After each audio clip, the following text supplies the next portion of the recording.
Assalamualaikum semuanya. Gimana kabar kalian? Alhamdulillah baik. Oh iya, kalian semua pada puasa kan? Iyalah. Pasti puasa lah. Pastinya dong. Ramadan kali ini emang beda banget ya. Pada setuju nggak? Iya, tapi dengan adanya pandemi COVID-19 ini, seharusnya tidak membatasi kita untuk tetap bisa beribadah. Karena kita tetap bisa beribadah di rumah masing-masing. Iya, kita tetap harus melaksanakan kewajiban kita. Nah, bener tuh. Nah, untuk kalian semua, sekarang kan lagi pandemi COVID-19. Ayo kita semua bersama-sama berjuang untuk memutus rantai penularannya. Oh iya, kita juga harus jaga kebersihan, social distancing, juga jangan panik dan tetap waspada teman-teman. Betul banget, tapi dalam kondisi ini juga ada hikmahnya. Yang tadinya malas jadi bersih-bersih lingkungan. Ya juga sih, banyak orang yang memilih berdiam diri di rumah saja demi memutus mata rantai penularan yang telah dianjurkan oleh pemerintah. Meskipun kita semua di rumah aja, bukan berarti kita tidak dapat manfaat apa-apa loh. Kita bisa berdiskusi atau sharing tentang ilmu pengetahuan dan wawasan yang lainnya juga. Iya, setuju. Jadi menambah wawasan kita. Sepertinya virus COVID-19 ini memiliki dampak baik bagi bumi. Kalau makin banyak orang yang berdiam diri di rumah, maka makin sedikit pula polusi udara yang dihasilkan oleh asap kendaraan. Nah, itu sangat membantu mengurangi global warming. Global warming, apa itu? Oh, itu global warming, artinya pemanasan global. Info nih untuk kalian, pemanasan global yaitu suatu proses meningkatnya suhu rata-rata di bumi. Suhu meningkat antara 2-5 derajat Celcius. Ini terjadi akibat efek rumah kaca, yang pastinya disebabkan oleh meningkatnya gas rumah kaca tersebut. Gas rumah kaca seperti karbon dioksida, metana, nitrogen oksida, klorofluorokarbon atau CFC. Sebenarnya, gas-gas rumah kaca ini bermanfaat untuk kelangsungan kehidupan di bumi, tetapi karena adanya aktivitas manusia yang membuat gas-gas tersebut semakin bertambah di atmosfer. Hal ini membuat panas matahari terperangkap dan menyebabkan suhu di permukaan bumi meningkat dan terjadilah pemanasan global.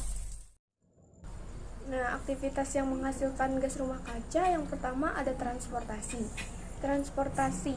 Seperti yang kita ketahui, transportasi banyak menggunakan bahan bakar fosil seperti minyak bumi. Nah, bahan bakar fosil merupakan penyuplai terjadinya pencemaran udara dan penghasil gas rumah kaca.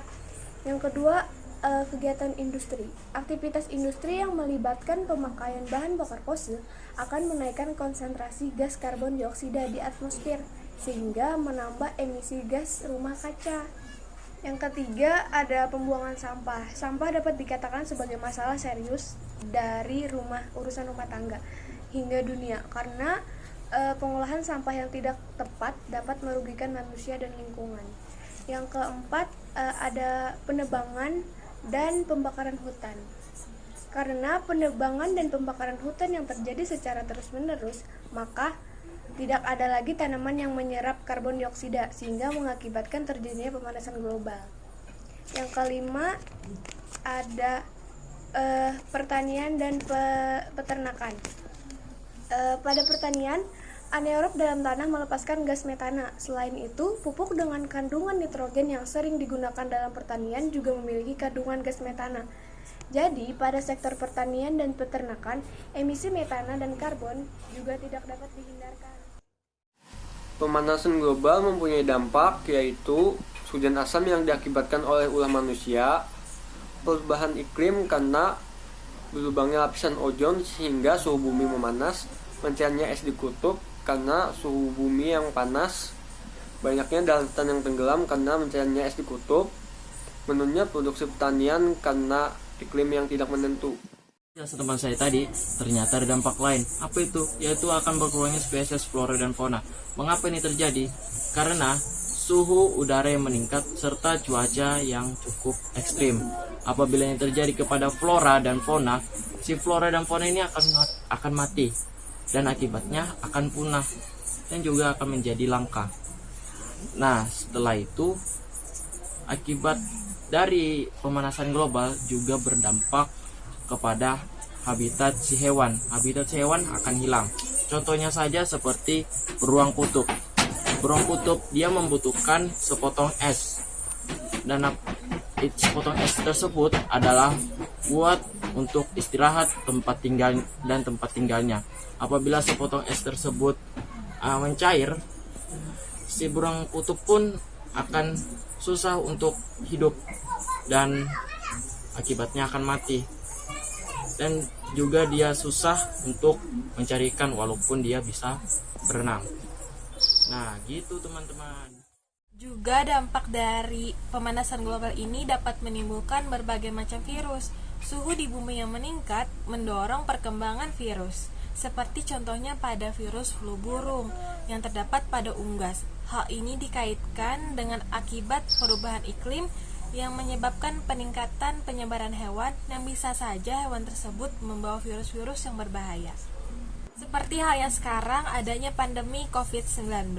Meskipun virus COVID-19 ini belum diketahui pasti apa penyebab datangnya, tetapi terdapat kemungkinan bahwa kelelawar yang membawa virus tersebut dan menularkan ke manusia. Dan juga virus COVID-19 ini yang muncul pada saat perubahan iklim yang terjadi semakin ekstrim. Memang belum ada informasi yang jelas mengenai hal ini, tetapi bisa saja kan virus COVID-19 ini dikarenakan dampak dari pemanasan global. Untuk mengurangi pemanasan global, kita bisa melakukan penanggulangan seperti yang pertama, penghematan energi. Contohnya mematikan lampu ketika tidak digunakan. Yang kedua, mengganti lampu hemat energi. Yang ketiga, menggunakan alat elektronik secara bijaksana. Yang kedua, penggunaan energi terbarukan. Contoh penggunaan energi terbarukan yang bisa dimanfaatkan oleh Indonesia adalah energi air, energi matahari, energi angin, energi panas bumi, dan energi nuklir. Yang ketiga, pengelolaan sampah secara tepat. Contohnya membuang sampah pada tempatnya, mengurangi sampah organik maupun non-organik, dan mendaur ulang sampah yang bisa digunakan kembali. Yang keempat, pencegahan kerusakan hutan. Contohnya penanaman kembali hutan yang telah gundul, tidak melakukan penebangan liar, dan membatasi jumlah pohon yang akan ditebang. Yang kelima, meminimalisasi penggunaan CFC atau freon. Yang keenam, memperbaiki kualitas kendaraan dengan uji emisi gas buang. Yang kalian sampaikan betul semua nih, kita jadi dapat wawasan baru hari ini. Ya dong, karena walaupun dalam masa pandemi COVID-19 ini, kita tetap bisa bersilaturahmi, tapi secara online. Setuju. Oh iya, udah dulu ya teman-teman, aku mau bantu ibu untuk menyiapkan menu buka nanti. Oke, aku juga mau jagain adikku nih. Ya udah deh, nanti aja lagi kita sambung ya. Assalamualaikum semuanya. Waalaikumsalam. Hai, saya Nurholi Pasapitri. Hai, saya Tasyalia Fajrina. Hai, saya Fitriani Aisyah.